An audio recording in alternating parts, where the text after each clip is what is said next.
Hey, and welcome everybody. Thanks for joining us for today's Agency Builders webinar. First of many in these sort of educational webinars we're going to be doing with folks here in the community. My name is Logan Lyles, Director of Growth here at Agency Builders. I know we've got a lot of community members who are joining today, maybe some folks who aren't in the community yet.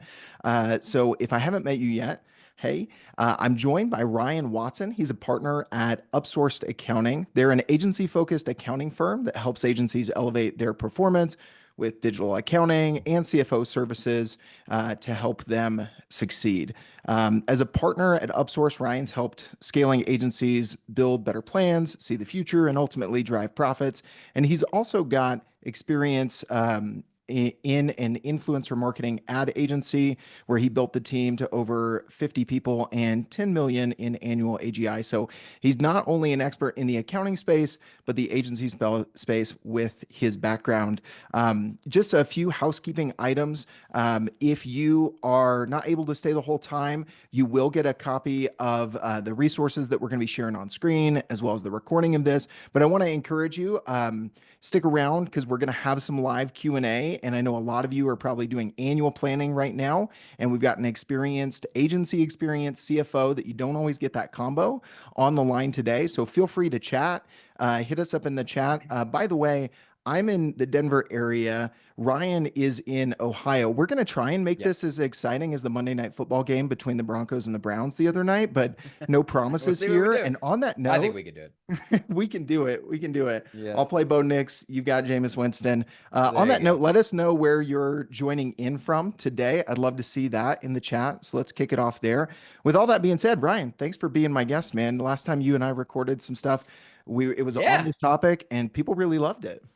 Well, let's oh, hi report again. Yeah. Let's hope we can repeat, right? We can do it again. Thank you very much, Logan, for having me. Always a pleasure. I'm excited to do it. Let's get into it. Yeah.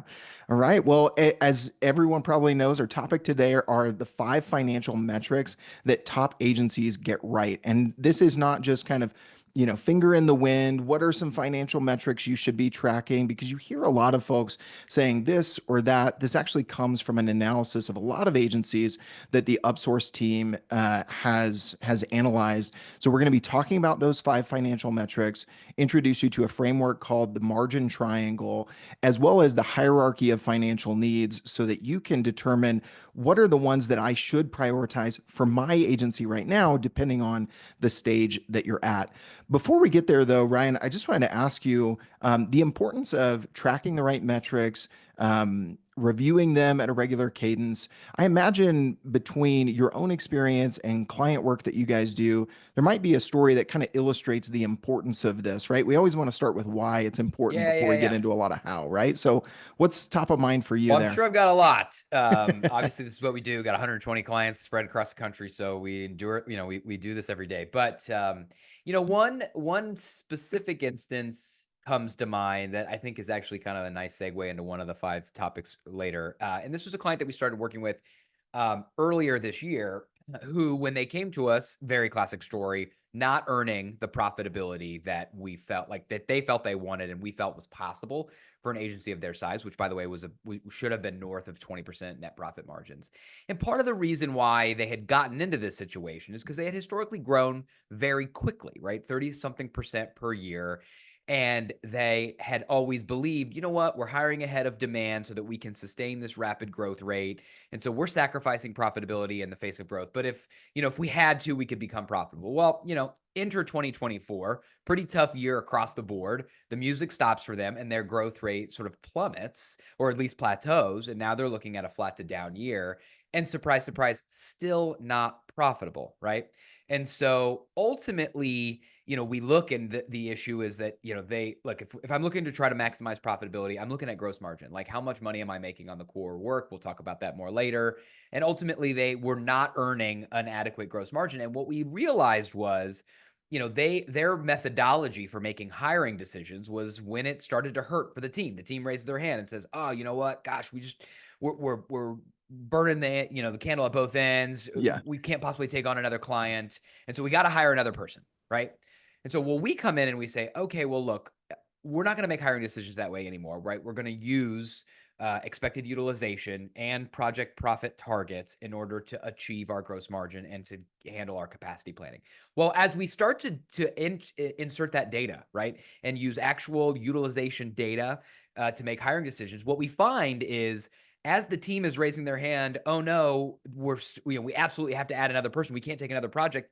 The data says otherwise, right? We have excess capacity on the team. The data suggests we cannot make another hire, even though the emotions on the team say we have to hire. And this is what had been happening all along. Now, what's going on here, right? Is this a team that's just, dishonest and is trying to fleece the owner and is lazy and all that kind of stuff? No, of course not, right? Right. It's certainly not that case. The issue is much more nuanced, right? The realities were a couple things, right? You've got instances in the middle of the month where specific team members are particularly pinched, right? So, the second week of the month on retainer work, everybody is trying to complete all the deliverables. And so we can't possibly take on another project then. But if I zoom out over the course of the month, I actually do have excess capacity. Or situations where we have a specific role that actually does not have enough capacity and we need to hire for that. But in total, in the aggregate, we have excess capacity because this other role has too many people, right? And so ultimately, we realize that actually the answer when we're feeling that emotion is not just the blunt instrument of hire some incremental full-time person, but instead let's solve the specific problems that exist. And in their cases, we added an extra safety valve in the way of part-time contractors to help us out in Right. our sort of second week of the month Yep. problem. We also identified where do we need to hire, where do we need to perhaps trim, unfortunately. And I can tell you that fortunately, when they came to us, they were doing like mid-30s gross margin. This month, first time ever, north of 50% gross margin, because we were able to use this information and make the right decisions. And it was tough culturally to kind of get our head around how this is meant to work. But I think Mhm. everybody's kind of happy and satisfied on the other side. So Yeah. anyway, real live data in action. Yeah. Yeah. Happy ending. Doesn't always happen that way, but this was a really nice example of one. No, no, it doesn't. And I've been in those conversations about trying to figure out what is actual capacity. Are we overloading people? I don't feel like people are being dishonest or just complaining, but there seems to be this disconnect. And how do we determine what we really need to do to have the team to deliver the work? Because we can't deliver on time, on budget, on scope if the team isn't built for the work that we have at the moment, right? That's exactly right. And by the way, that emotion, that sort of disconnect between what the data is saying and what the Hmm. team is feeling is without question the most common challenge that we face. Yeah. Because again, like these projects are multifaceted. They happen at Yeah. unique times. Like it's not just as simple as we have a basket of hours, we have to use them. Yeah. It's more complicated than that. Yeah. Yeah. Back to the chat a little bit. Brian, thanks for chiming in from Atlanta. Bill, we got multiple parts of Ohio represented today Bill, coming I'm in from 50 miles Central. north of you up here in Dayton, Ohio. I love it.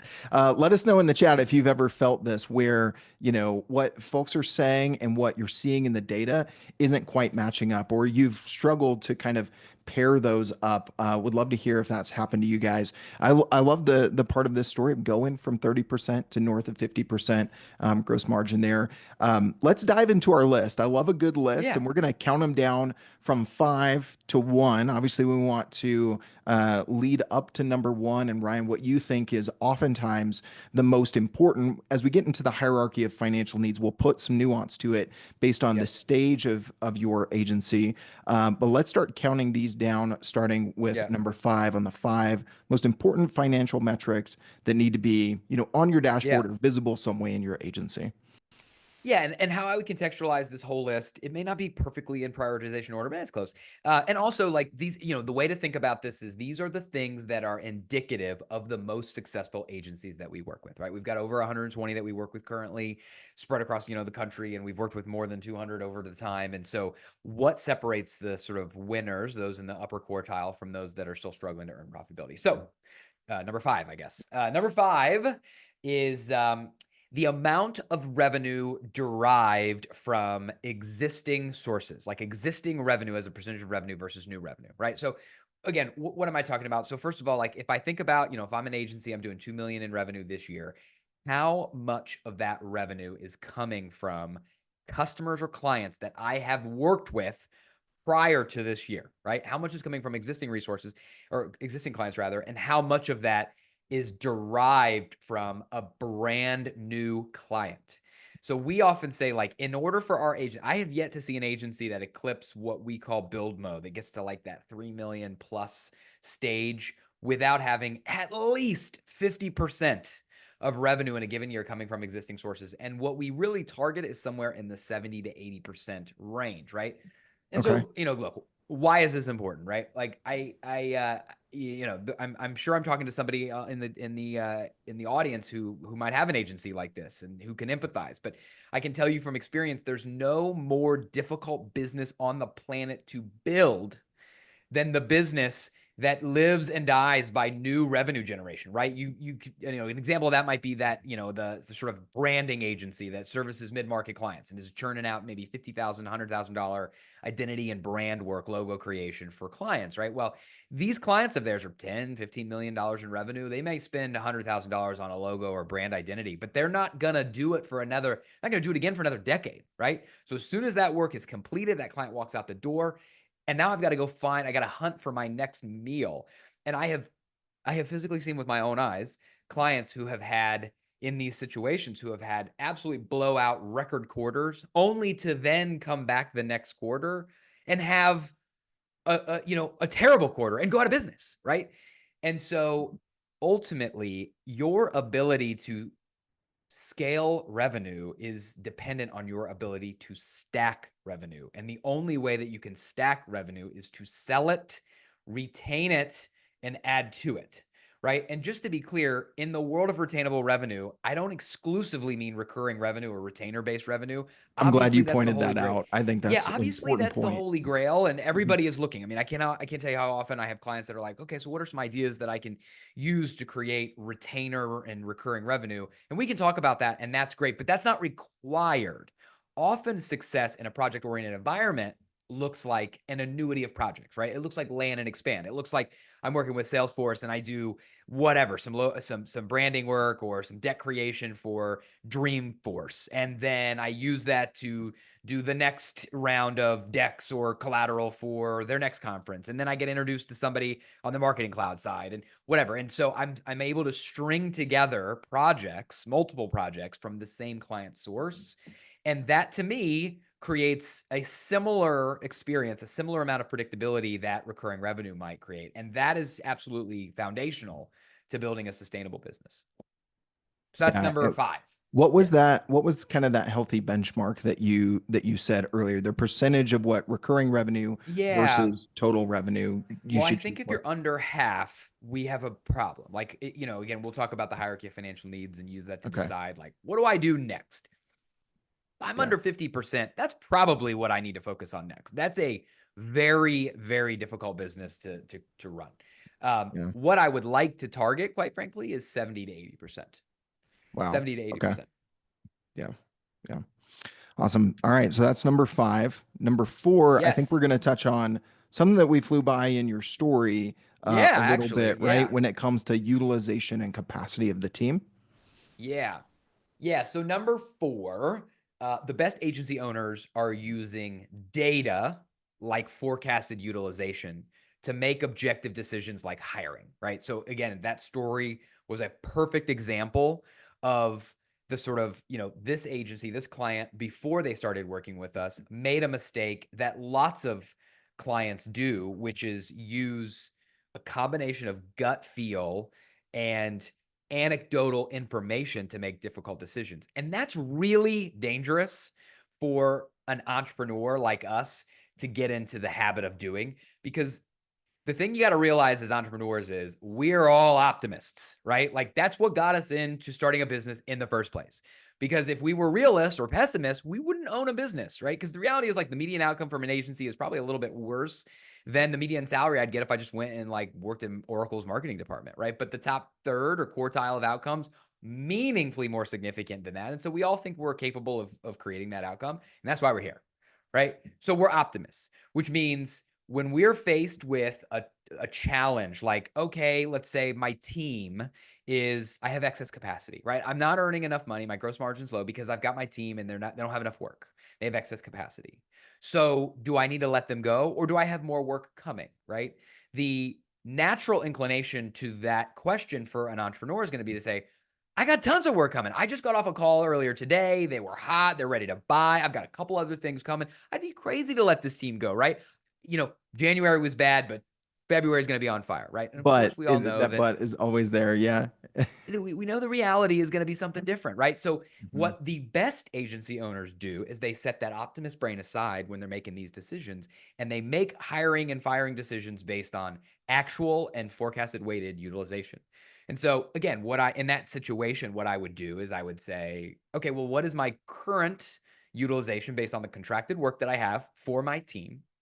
Okay, now let's look at my pipeline and let's take those opportunities, but let's weight them both objectively and conservatively based on the probability that they are to close in the next 30, 60, 90 days, right? So that very hot prospect I spoke with this morning, if that's my first call, that thing gets a 10% or less, probably a 0% weighting. I don't count on that at all, right? But if I've got something that I got a verbal yes, we're going back and forth on paperwork, fine. I'll give that a 75%, 80% probability to close. I'll convert those to hours and I'll calculate my forecasted utilization, assuming that weighted probability, right? And so I'm using real data, what's actually happening in contracted and what is, as conservative and objective as possible about my pipeline. And then I look at that information and I say, okay, if my forecasted 30, 60, 90 day weighted utilization does not meet my threshold. And by the way, the best agencies, what they're going to do is they're going to say, I have a target utilization, and that's, let's say, 75% for my service team, and I have a caller. So if my utilization, actual or forecasted, dips below this tolerable lower bound, might be like 65%, that means I've got to let somebody go. Like I have to let air out of the tires. And if my forecasted utilization dips above, let's say 80%, that's my trigger to hire, right? And so we set the call, we have the target, we set the caller, and then the decision making just becomes automatic. It just becomes Mhm. automatic based on objective data. That's how the best agencies make hiring decisions. Tell me those percentage markers again, because as we fly by some data, I want to make some data Yeah, points. no, I no, want to make no. sure we call Well, those out real well. I think so. This is a little bit of a this will be a bit of a preview into a Okay. topic that we talk about later, which is the margin triangle. But I'll Okay. I'll hit on it really quickly, which is to say your utilization target is going to be influenced a little bit by the organization that you're creating and the kinds of roles that you have, but Right. also like your gross margin is a function of what is my project margin target, right? How much money do I make when I'm doing work, and how much time am I doing work, right? And so those two things operate in conjunction with one another. Right. There are some kinds of businesses that have long agreements. They look maybe more like staff aug, very predictable, where my project margin is a little bit low, but my utilization is much higher, right? Because I sign a 1 year Yeah. placement and I Yep. can count on it, right? So Yep. I can't run that staff aug business with like a 70% utilization. That wouldn't make any sense, right? The Yep. only way for me to make money is that I have a high utilization.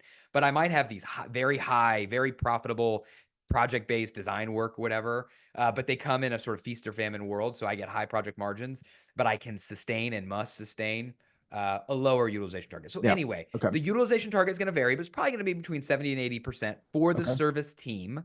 Hmm. And That's a then, good call out too. yeah, exactly. Yes, for the service team specifically. And then the collar is likely to be, call it 5 or so percentage on either side. That's going to be a little bit dependent on a couple of subjective things that I won't get into, but just to give you like a rough idea, Yeah. Okay. that's your range. Cool. All right. Number three, we're gonna Okay. start talking about cash. I've heard Jay. If you're part of the community here, you know Jay is one of the co-founders here at Agency Builders, and he talks about this. There's always three balls that you're juggling. People who could pay us, which is your pipeline. People who have said they're going to pay us, which is your receivables, and people who have paid us, right? And if you're juggling those three well, then you stay in business. And if you don't, then you're not going to. So talk to us about number three on your list as it relates to that analogy, Ryan. Absolutely. And so number three is the best agencies have adequate amount of cash reserves or cash on hand, right? So to your analogy, like getting paid for the work that we do is the lifeblood of this organization.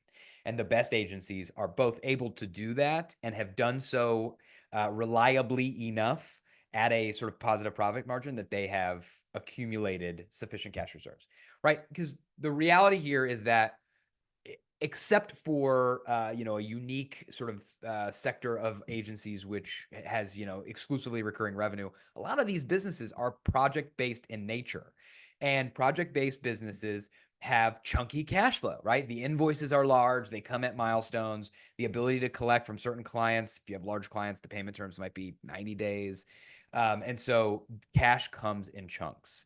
And there is, there's there's a substantial number of clients that we work with that are in the unfortunate position of operating and white knuckling payroll to payroll because they don't have sufficient cash reserves. And not only does this just take years off your life, I mean, there's just no way to live.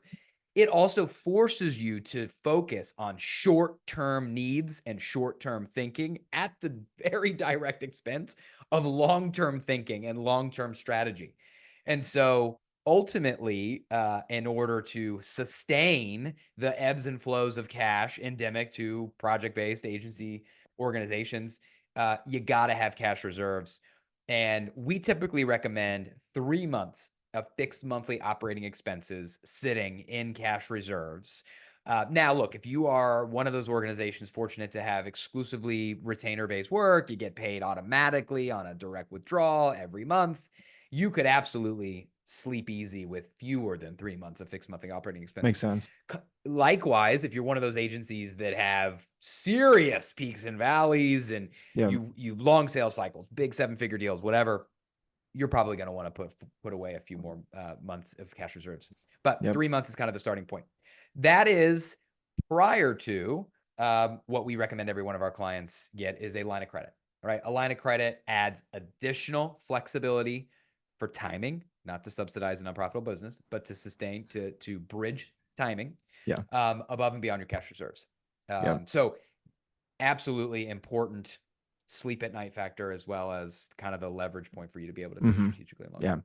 I love how each of these data points, and we're going to get into that hierarchy of financial needs so that you can really determine what should be the priority and set the specifics Yeah. for your agency. I love the way that you guys always talk about that, Ryan. But for folks listening, I like how Ryan has been saying, like, this is the data point, but here's kind of the band, and here's the thing that Yeah. would swing you on this side of the band, and here's the element that would swing you to this Yeah. side Yeah. of the Yeah. band. So keep those things in mind, because they are nuanced, but it gives you kind of that anchor point, if you will. Yeah. Yeah. Yeah. Yep. Yeah. Yeah. I mean, the reality is like not every agency is built the same, right? Like these are Yeah. somewhat unique snowflakes. Yep. So we're all looking for that kind of like reassurance of like, tell me exactly what success looks like for me. And the reality is like, well, a little bit, it depends. So but nobody likes that. It's a very unsatisfying answer. So I try to give, it depends, Yeah. but here's kind of your range. I mean, same thing we do with clients, right? And I've told that to other agencies, whether you're, working with existing clients or you're selling for the agency, they asked how much is a website going to cost, right? I had that conversation earlier this week. And I Yep. said, it depends. Well, but it depends on a few of these things. Let's talk about these Yep. three questions. Okay, I got this information. Now I can kind of give Now I you can a, give a you kind of a rough range, idea. right? Yeah. Yeah. And Yeah. I think that's the same thing that you want to Totally. do with your agency and looking at your financial metrics. All right. Yep. Number two on our list, we're fast approaching number one. What do we got here as we keep talking about these metrics, Ryan? So number two is the concept of operating leverage. The most successful agencies have what's called operating leverage. Um, Operating leverage is a little bit of a good news, bad news situation. The good news and the bad news is basically the same, which is it's not something that you can necessarily affect directly on its own. It's a thing that if other things fall into place, you will get for free. Let me explain what I mean by that. So broadly, operating leverage is the concept that as time goes on, as my revenue grows, my overhead, my what we call SG&A or OpEx, will decline as a percentage of revenue. And Yep. then doing so, therefore, my profit margin will grow. Now, how does Yeah. that happen, right? What's the magic trick? Well, look, if you think about having an agency, there are certain things that you are just going to need to pay for regardless. The biggest thing, by the way, is that owner's salary. If that owner is not working, delivering work, is, either business development or whatever they are, right? They represent overhead, that salary. Um, if you have a physical location, it might include rent, it might include having a lawyer, it might, all sorts of things that like are just gonna be required whether you are $1 million or you're Yep. $10 million, right? Cost of doing business, large or small. Exactly. And when you're small, let's say we should take owner salary, for instance, you're $1 million agency, you're taking $150,000 out of the bank. Well, that's 15%, right? Right. As you grow, right? Let's say that $1 million agency grows to $3 or $4 million, right? These things will increase, including your salary, right? You've created, 3 to 4x the business. You deserve a raise, but you're likely not to give yourself a $450,000 salary, right? You might take it up to 200 or 250 or whatever it is, right? Right. As Right. a percentage of your revenue, your salary declined, Yep. as They did your start to rent. separate like They this, start to right? separate. The slopes are different, Yep. and they must be different, by the way. There's plenty of agencies who don't understand this concept and unfortunately budget themselves into having very similar slopes, and they don't take advantage of that sweet operating leverage. Yeah. But as long as you are budgeting correctly, the slope of your OpEx is going to be less than the slope of your revenue. And as a percentage of your revenue, the OpEx will decline. And therefore, as long as you maximize your gross margin and you keep that thing constant, your profit margin will continue to grow. And so while we often say 20%, like that's a benchmark that's a little bit easier for me to throw out than the gross margin benchmark. 20% is really what our agencies should be shooting for in the way of net profit, right after all expenses. Um, that's a little tricky to get to when you're $1 million, right? Because you don't have operating leverage. You have negative operating leverage. But as you grow to 2.5, 3, $4 million in revenue, you have now achieved some degree of operating leverage, and 20% is incredibly achievable. And by the way, to some degree, it continues to pay off as you grow. And as you get in the 5, 6, 7, north of 30%, absolutely, absolutely achievable. We've got a number of clients who are able to do so. Yeah. And so, anyway, again, it's not necessarily something that you can influence without getting bigger, right? Right. Bigger agencies enjoy operating leverage, and our most successful agencies have it. Yeah. For our folks who are maybe, before that point of those kind of separating, is there a certain revenue threshold where you start to see those slopes really start to diverge? Well, it's going to depend a little. I mean, look, it'll depend. I'd say the biggest factor in the answer to your question is how many partner mouths are there to feed. Yeah. So if you are a You're top single heavy with a owner, lot of, yeah. yeah, if you're a single owner, you can start to receive operating leverage in revenue that starts with a one, right? 7 figures, but starts with a one. If you've got a leadership team, senior folks, or a partnership group, realistically, you're probably 2.5, something like that. So it'll depend a little bit on just the sort of structure, but yeah, in that this is again, I don't know if we'll talk about the life cycle of agencies. I don't think so, but we talk about the life cycle of agencies, and build mode is the area from 1 million in revenue to 3 million in revenue when you are Hmm. officially an agency that has a right to exist in the world, but you're probably not profitable, and you have to go through what we will talk about, which is the hierarchy of financial needs. Somewhere in the build mode stage, you will start to receive operating leverage Yeah. for Yeah. nimble, Yeah. nimble agencies earlier, Yeah. slightly top heavy agencies later. And I think that's applicable for a lot of folks listening today. I know not everybody's in our agency builders community, but we've been doing some polls of folks that are in the community on Slack. Shout out to all our community members, by the way, and folks that are going to our annual retreat. And I would say a lot of them are in that phase. They're beyond kind of, I think you guys call phase one create, right? Where you're just, Create mode, it's 0 kind of to that 1. individual. Hey, I'm building Yep. websites. I'm doing it. I'm selling it. It's the whole thing. Yep. But a lot of folks here might have smaller teams, less than five, but they are an agency. They're Yep. beyond kind of that Their build solopreneur mode. thing. That makes Yep. sense. Which, yep. Yeah. And I Cool. see Okay. just kind of calling out like looks like 20% of folks. Thanks for contributing to the polls, guys. If you have questions for Ryan as we're going, use that Q&A because we will prioritize those as they've come in, probably chronologically. So get those in early with the Q&A button at the bottom of the Zoom window. Looks like 20% of folks are 1 to 5 as far as their team size here today. 7% are 6 to 10. The vast majority are in the 11 to 12 range. Just to give you an idea, Ryan, as we're continuing Oh, to nice. to Okay. speak to Great. folks. That's helpful. This was interesting to me. This is really encouraging for all of you listening, and maybe you're hearing Ryan say, "Oh, that metric I'm not hitting yet. I can't do much about that." The one we talked about earlier, percentage of revenue that is recurring. The vast majority of you that responded to the poll, 79% said you're in the 50 to 70% range. So Great. Great. definitely doing well according to that benchmark that Ryan was That's sharing awesome. earlier. All right, as we get to number one, would it be good to pull up that visual of the margin triangle Yeah, there, let's Ryan? Okay. let's do it because number one, and while I don't know that I can co-sign the order of the first four, I do think number one is number one. Is project profit margins, right? So Okay. before I talk about how the best agencies optimize for project profit margins, Yep. let me use this framework that we've developed to help conceptualize what project profit is and why it matters. Love a Okay. good visual. Yeah, exactly. So this is what we call the margin triangle. And the margin triangle is meant to explain the levers or inputs to gross margin.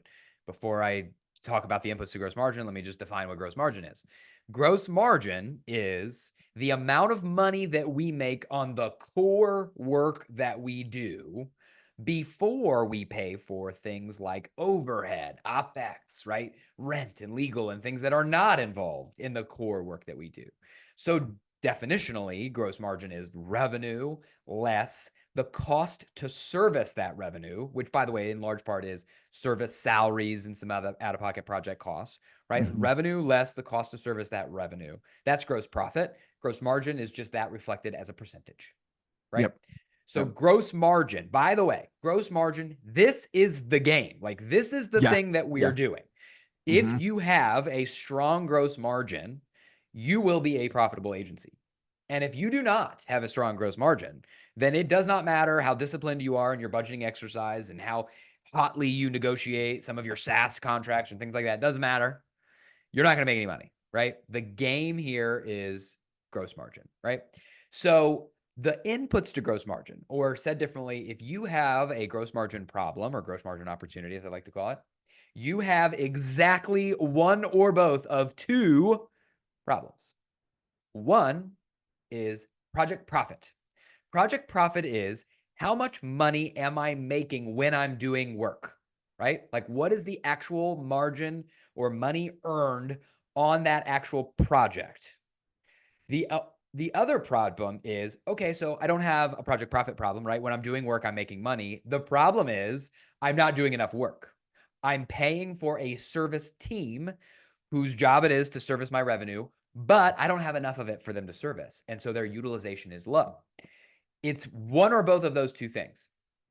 By the way, quick shout out to somebody who asked the question, Brian. Let me just take this as an opportunity to define how I like to think about utilization in terms of just like the calculations. His question, by the way, was define utilization. Is it 20, 80 hours, or is, do you subtract things like vacation and holidays and training, right? Basically, what is the denominator, right? Like, utilization, by the way, is, conceptually the amount of time that my service member is Yep. spending working on project work, right? What Right. percentage And of that that's the time? top, right? But where The people get top tripped is up the is what's what the is the denominator, right? denominator, So the right? top is like how many hours are they spending on project Yeah. work?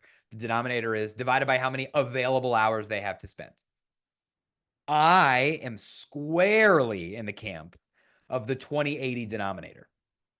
There are plenty of ways to do this. There isn't necessarily a wrong answer. I like 2080, which and so 2080 is your denominator. But of course, you have to contemplate the fact that a 100% utilization is not practical. Not only is it not practical because, again, you can't fit the Tetris pieces so perfectly in the sort of square of a week that everybody has exactly enough work to do, but not too much, but also there's vacation and there's holidays and there's sick time, right? So I like contemplating or removing those ideas from my utilization target and Hmm. not explicitly baking those things into my utilization calculation. Yeah. And the reason why is because the denominator I use for utilization has to be the same denominator I use when I'm calculating the cost rate of my team, Right. right? Because Otherwise, you're comparing apples and oranges, apples to right? oranges, Yeah. right? And so I just like it's simple enough to say it's all 2080, right? Because when I'm calculating project profit, I want to use, like, effectively, I'm going to try to figure out how much I'm spending on my projects, and that's hours worked times cost rate worked. And the cost Hmm. rate is going to be, salary divided by some amount of hours. Simplicity, 20/80 across the board, and just be mindful that, you've got holidays and you've got vacation, and so your target has to accommodate for that thing. Yeah. So And anyway, it also Brian, great makes it question. simpler to go with that standard as opposed to Just simpler. always meticulously. Apples to orange. Yeah, exactly. And then you start to have conversations with outside consultants, or you benchmark against other firms, and they're coming up with a different means of calculating Hmm. utilization because they have a different holiday policy. They've got a different maternity policy or whatever else. So simplify, 20/80 is the denominator. I feel strongly about that one. Okay. Let me come back to the margin triangle. That was a great question, by the way. Okay. So you got your two inputs: project profit. Am I making money when I'm doing the work? Utilization. Am I doing enough work? Okay. So you can pull this visual down for a second. We can come back to it. The best agencies manage to project profit margins with intent, right?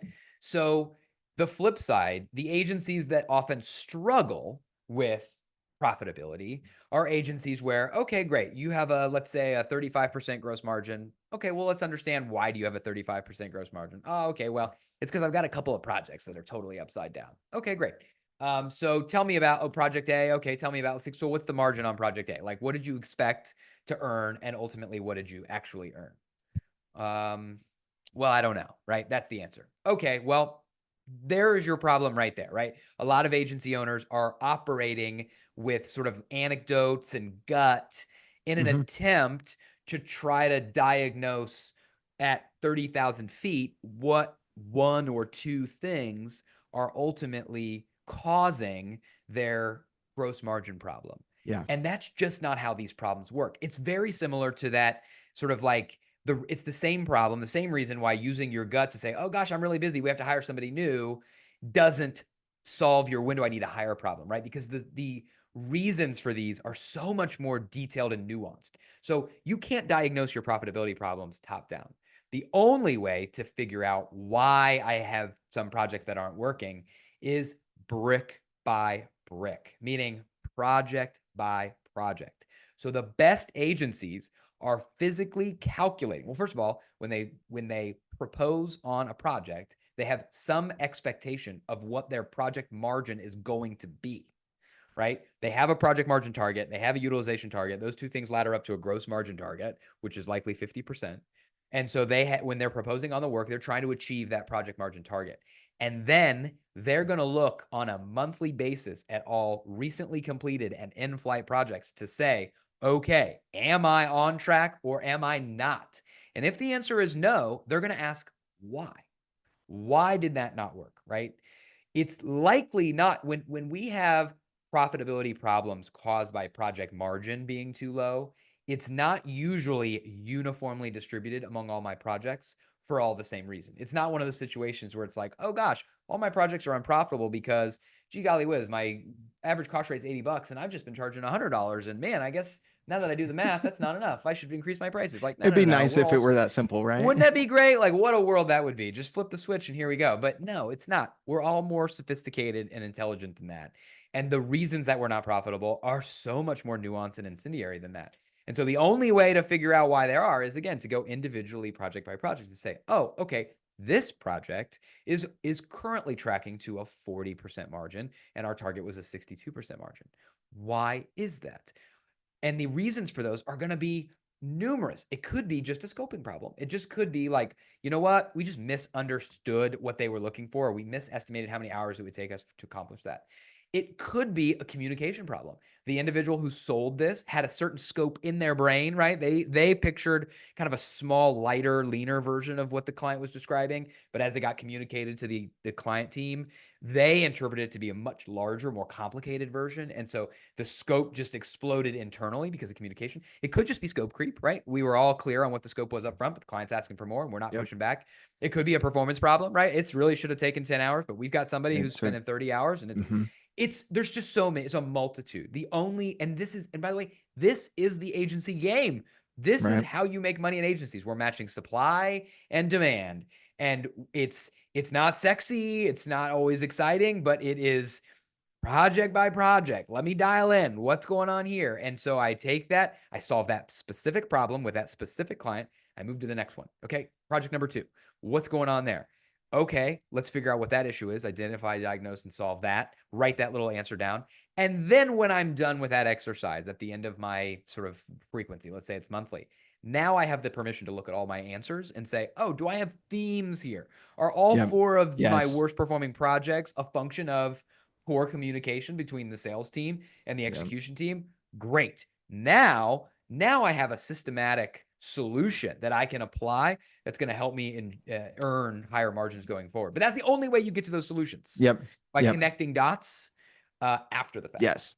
I could not emphasize that enough, Ryan, for the folks watching and listening today, or if you're watching this on demand. So many times I've been there running a client experience team within an agency, and we're just like going back to what we were talking about earlier. It was like, why was this? Why was this? Well, it depends. It depends. It depends. If you have a regular, recurring, systematic way to review the project profits, and then you can say, okay, it's usually one of these 5 buckets, right? It's a performance Totally. issue, it's a scope issue, it's a communication issue.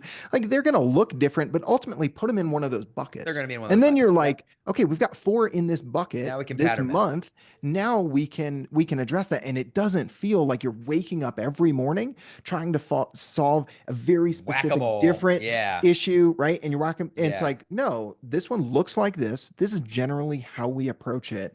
That's exactly right. Really, really good stuff. Quick shout out, Kelly. Thank you for the question. We're gonna come back to that in the Q&A. Keep putting your questions in the Q&A, guys. Cool. We'll Yep. we'll get to those before the top of the hour. Also wanted to Yep. mention Jay, Tyler, and I had a really great conversation on the Agency Builders podcast about keeping projects on track, the communication issues. Jay shared a story that's very similar to what Ryan was saying. It was like his first $20,000 project he sold. He's like, man, I'm doing it. And then it cost him $25,000 Sure. to deliver. Of course. You We've all know, done we've been that. there. So Oh, yeah, check that man. one out. Subscribe to the Yeah. podcast if you're not yet. That one was great, going off of what Ryan was talking about here. All right. I really want to make sure we dive into the hierarchy of financial needs Yeah. here Good next, idea. Ryan, because I think, Yep. again, context is so important. The size of your agency, the phase that you're in, the type of agency that you're running. And this, to me, you've shown it to me before. I'm going to bring this up for everybody Yeah. to see.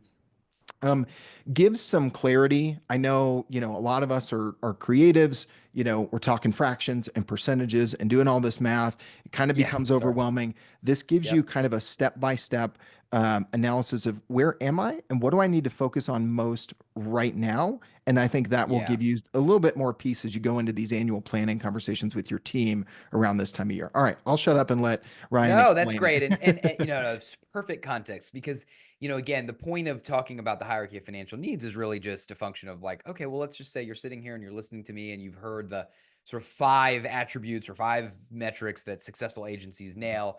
And you're thinking to yourself, well, shit, I don't have all those. I don't have any of those, right? What do I do? Right? Where do I prioritize? What do I start with first?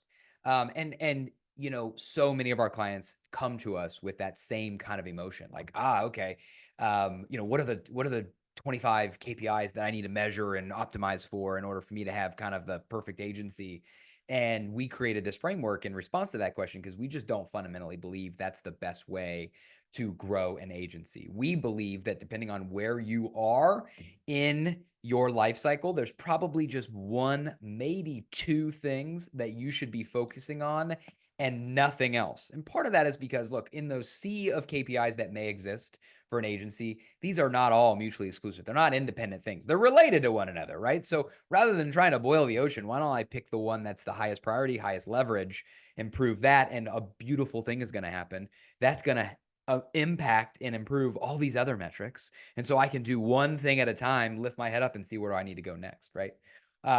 So if you were listening and you are feeling like, okay, I've got some work to do, where do I start? Hierarchy of Financial Needs was designed to help answer that question, right? And so we've created this kind of sequential ordering of KPIs or areas to focus on, organized not dissimilarly or not uncoincidentally, like Maslow's hierarchy of needs, right? So in the same way, you can't worry about self-actualization if you don't have shelter. Can't worry about predictable revenue growth if you can't make payroll next week. So with that, The hierarchy of financial needs is organized this way. I'll kind of go bottom to top, Logan, and just kind of outline how you should think about it. So at the base, at the core, the foundation of the hierarchy of financial needs is solvency, right? It's this idea of, can I make payroll next week, right? And if the answer to that question is no, then that's 5 alarm fire. Stop everything. We got to triage this patient who is on the table in the emergency room, and I've got to find some cash. And so, I'm not going to go into all of the solutions in each one of these, but like in the case of I have to find cash, I got to look for the most nearest term way for me to generate cash. And that's likely for me to go to AR, right? Like, how do I go both to aged AR and figure Yep. out what is the issue and how do I collect against the aged AR, as well as, by the way, AR that isn't even yet due, right? Which I think a lot of agency owners assume that is not capable of being collected against, but absolutely it is with the right incentive structure. It's a And good when you point. find yourself in a solvency crisis, those incentives are well worth it to Hmm. pull some of that cash forward. So Right. solvency is your number one. If you are solvent, right, you do have enough to make it to your next payroll, then um, the next step on the hierarchy is gross margin, right? And so gross margin, we've talked about this a little bit already. It is the whole ball game. The way in which we solve or optimize for gross margin is the margin triangle. And so I guess the only thing I'll add that I didn't talk about with regard to the margin triangle is, ultimately I have these two inputs, and what I need to do is, based on my agency, decide what my gross margin target should be, which is a function of what is possible for my type of agency, right? Like if I'm a consultancy and I do staff aug, that might be 40. But if I've got a lot of pricing power and I do a lot of specialized design work, that might be 55. So we'll decide on what your gross margin target should be. Decide on what my project margin target should be, which is influenced by what I just talked about. Again, that might be close to I've got clients that have 70, 75% project margins because of how specialized the work is. And I've got clients that have 50% project margins, right? So we have to set our project margin based on the kind of work that we do and what is possible. And then my utilization target is kind of a plug. Like, in order to achieve my gross margin target with project margins of X, the math is very simple. Y just kind of gets spit out. That's my utilization target for my service team. Anyway, if I'm at gross margin and I'm not at my target, that's what I got to focus on. And my two levers are project profit and utilization.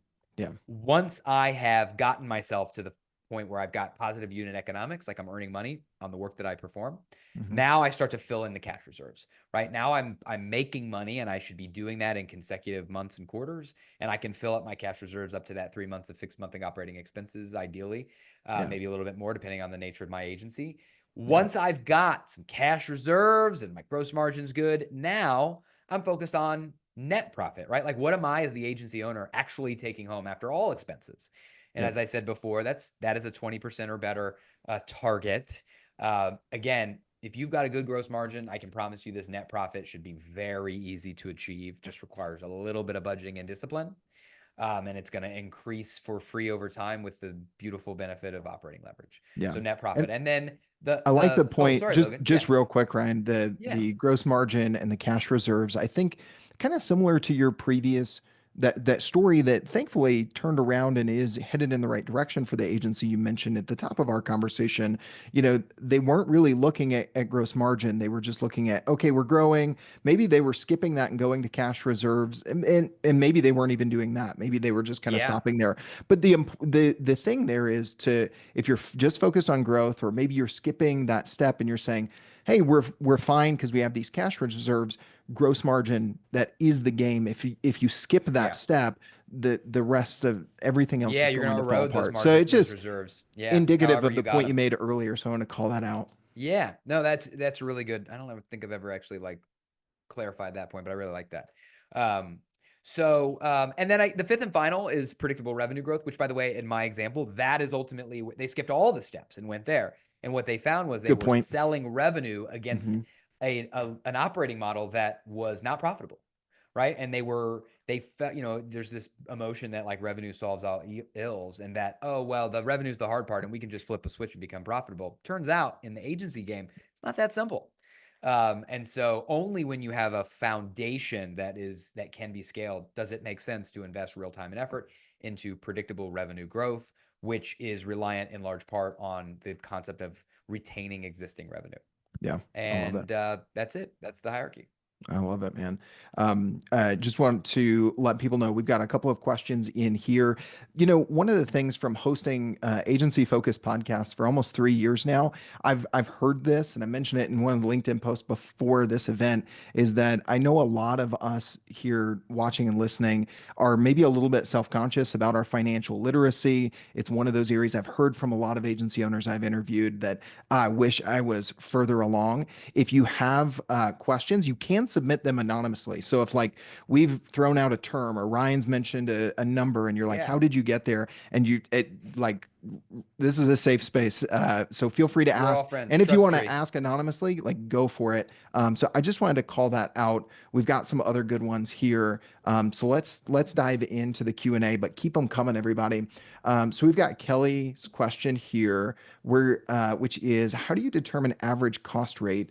Similar to gross margin, I've seen a Yep. variety of methodologies and curious what you use. So I'll let you take this one, Ryan. Yeah, great question. Again, I err on the side of simplicity. And Hmm. so I think the most important point to make here is that we're going to use the fully loaded cost. So I'm going to take, I'm assuming, obviously, the cost rate for a freelancer is quite simple, right? It's whatever hourly rate they're charging you. So I'm assuming we're talking about a full-time person here. So I've got their salary. I need to take their fully loaded salary. And that fully loaded salary includes of course, their salary, includes their benefits, it includes their employer portion of payroll taxes. It includes a 401k match if I'm doing that. By the way, it includes my annual bonus if that's a part of the compensation I expect to be including. Like all the Hmm. things that fall into cost of goods sold, which is all elements of their compensation, should be in the numerator for that Hmm. individual, divided by 2080. That should get your cost rate. Hmm. Cool. Um, okay, cool. So hopefully that helps, Kelly. Hit me up in the chat if you want a clarification on that. Yep, I love it. All right. We've got an anonymous question here going off of our comment from a couple minutes ago. Good. Love it. As you drive towards these metrics, again, that some of them you can control and some you've got to achieve some of the others to get to them, like the operating leverage. Part of the barrier of entry is having systems, mainly internal infrastructure, like a Salesforce or Asana. So we're talking CRM and Yep. project management, especially for time tracking and profitability. What systems have you come across that support these metrics? So Ryan, I know you and I have talked about this a little bit. I have an idea of some of the Sure. systems you guys use, but also kind of Yep. what you're seeing, especially in agencies that are looking for solutions early. I have some thoughts here, but let's start with you. I'll give you the floor, Yeah, man. well, I mean, you spend a little time in the industry, so you probably do have his thoughts. Well, let me answer this question in a slightly less than satisfying way to start, which is, for almost all of them, with maybe time tracking excluded, I don't believe the barrier to entry to be technology at all. Like I feel like my partner has the saying, everybody thinks they have a technology problem, and what they all have is a process problem, right? I think Google Sheets probably is the best solution to start for all these things. It absolutely can do those things, right? The reason that a lot of agencies struggle with this stuff is not because they don't have the right tooling, it's because they don't have the right ownership, process, whatever to actually do it. And I say that from the standpoint of working with a number of clients who have devoted deep into the five figures of investment into these very fancy solutions only to get no return out of them because they aren't using them appropriately because they don't have the right process, right? So number one is create create the process, right? And you Yep. can use anything for that. And Yep. then yeah, look, there's once you have a process, because the point of technology is not to help, it's to make the process you already have more efficient, is to Yes. help save you time, right? Yes. It's not going to create it for you. So once you already have a process, there are plenty of things that can make it more efficient. Look, on the project manager, there's plenty of like full suite agency management solutions that cover a bunch of these things. We use Teamwork internally. Obviously, Logan knows a little bit about that. We have a lot of clients that use ClickUp. Those are great. There's a bunch of like individual like time tracking and billing solutions. We use Harvest for time tracking, and that also helps for some capacity planning. Hmm. Um, but Mostly, and obviously CRM, like again, a lot of our clients use HubSpot, but the most Yep. important thing is just tracking it, right? Yep. Just tracking it, put it in a spreadsheet. So Yep. anyway, that's my overall take. Logan, Yeah. anything you want to add to I'll, the? I'll chime in on both of those, both the approach and a few recommendations. Take those with a grain of salt. I used to work at teamwork.com, so I'm a little biased. I've still got friends there. I think they're great Great. for Yeah. agencies, but I've seen that problem even in working in a project management SaaS company in that space is that the technology isn't going to solve the process. It's going to make it easier to execute the process. It's going to make it easier to have visibility on what the process is, but it's not going to institute the process for you. So definitely make sure that you take Ryan's advice there and don't overinvest in the technology. Like, on the CRM side, I was going to say, at Business Builders, we're a HubSpot partner. And there's a lot that you can do, even just on the CRM side, to understand what is your pipeline, your close rate, those sorts of things that you might not have, especially as a small agency, visibility into your sales process. Even starting with HubSpot's free or starter version. I've seen a lot of agencies start to implement high level, both for themselves and for their clients. They're actually going to be a sponsor at this year's Agency Builders Retreat. I think they've got a lot to offer there. And then obviously Teamwork and Harvest, I would recommend both of those on that side. But outside of those recommendations, I would just say you do want to make sure, again, that you get the process right and you apply the technology to accelerate an improved or optimized process, not to, slap a band-aid on something that is a deeper issue. So I think Ryan's right there. I think we had one other. Ryan, did you type that one I out about the I did. I 2080? just thought that'd be yes, the 2080. Yeah. I got it. And Just for folks real quick, if you want to just give shout out to the 2080, because we touched on that a couple times. Do you want to just mention that, how we get oh to yeah, that sorry. number? Yeah. So the question was just explain why 2080 is the number you use for the denominator and cost rate and utilization, and Yeah. 2080 just represents the amount of hours in a year, right? Yep. And the discussion was when I'm calculating, for instance, utilization, do I use, obviously the numerator is project hours, hours spent working on client work, divided by available hours to be spent on project work, right? Hmm. What is the Yeah. denominator? One option is to just use all the hours that exist, 40 Right. hours times 52 weeks. Another is to remove from 2080 hours that won't be utilized, like vacation time and holidays and things like that.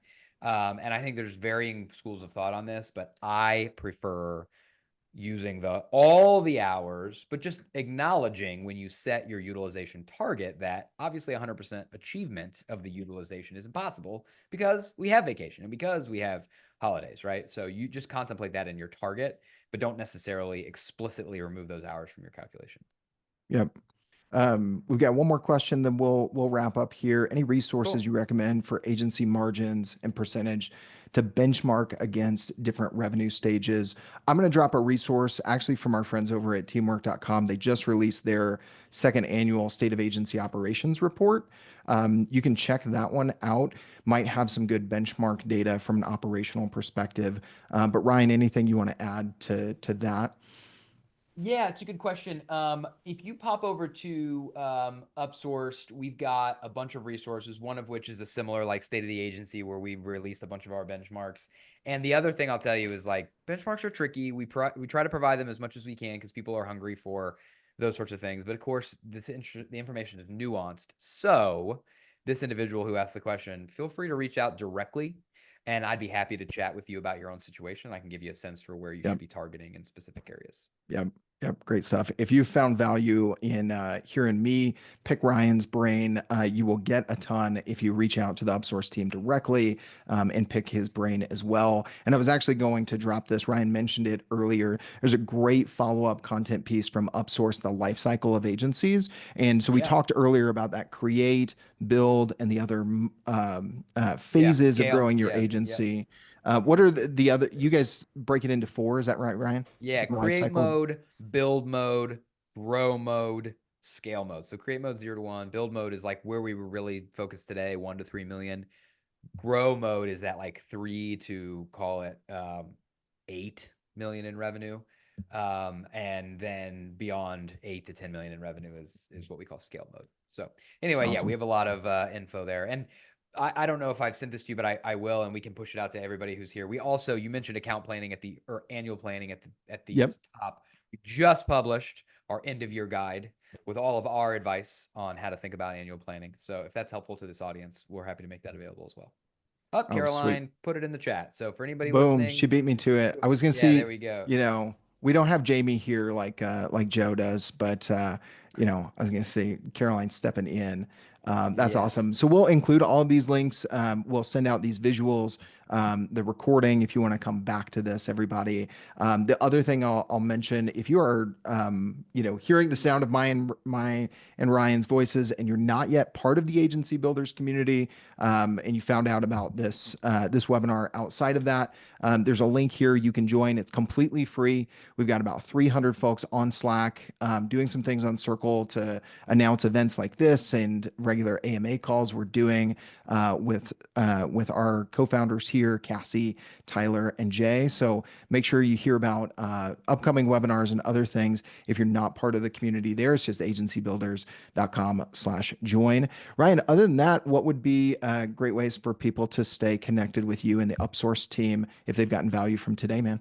Yeah, totally. Well, obviously pop over to upsourcedaccounting.com and you can engage with us there. Also, you can check us out at YouTube at Upsourced, past tense. We put a bunch of content out like this Yeah. all the time.